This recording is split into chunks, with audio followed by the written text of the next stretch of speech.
হজর আলী আমার ঘরে আইছে দরজা ভাঙা, ঠিক আছে, আইয়া অত্যাচার করছে, কাপড় চোপড় শুনছে।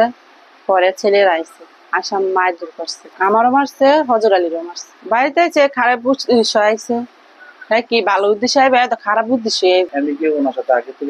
না না, এমনি কোনো আলোচনা কোনো টাকা পয়সা রেন দিন না ছিল কি, কিন্তু এমনি কোনো সাথে স্বপ্ন করে কিসের এনতে তো আমার মা টাকা আনছে, টাকা যে আনছে না, পরে আমার মায়ের টাকা থেকে 50,000 কইছে দিমু, পরে 2 দিন পার হয়ে গেছে গা, মানে টাকা দেওয়ার কোনো খোঁজ নেই। পরে মানুষ আস্তে আস্তে তো টাকাটা তো দেওয়ার দরকার না, পরে আমার মা বাজার গিয়া নাম্বারটা আনছে। পরে আমার মা কইছে জি তোর মোবাইল 10 মিনিট আছে, তুই একটু ফোন দে। পরে আমি ফোন দিছি, আমি কই ভাই মা বলে আপনাদের বলে টাকা বলে চাইছে, আপনাতে দিবেন কি না দিবেন আমাকে জানান।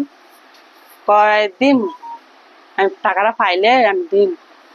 পরে এন থেকে মানে টাকা পয়সা নিয়ে কথা হয়েছে কি না, তেমনি কোনো সম্পর্ক ছিল, মানে টাকার মানে না দিলে আমার কাছে ফোন দিচ্ছে, তেমনি কোনো সাথে সম্পর্ক। এমার্জেন্সি আইসে তো বললামই তো, ঘর আইসে দরজা, বৃহস্পতিবার রাতে 11:30 বাজে মানে হজর আলী আইসে, ঠিক আছে, একটা ডাক ডাক দিচ্ছি, ডাক দেওয়ার পরে আমি কইছি কে, তো হেতে কইছে আমি ওই দরজা মেলাতে, আমি দরজা মেলা দেখে মানে মুরাদা ডাক্কা দিছে, হ্যাঁ ডাক্কা দেওয়ার দরজা মেলে না।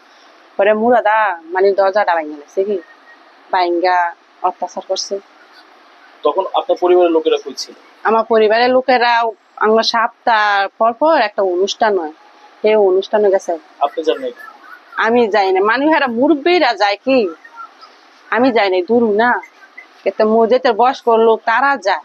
আপনার সাথে তখন কে কে ছিল? আমার সাথে কেউ ছিল না, আমার ছেলে মেয়ে আছে, আর কেউ ছিল না। ছেলে মেয়েরা কি আপনার সাথে ছিল? আমার সাথে আসলে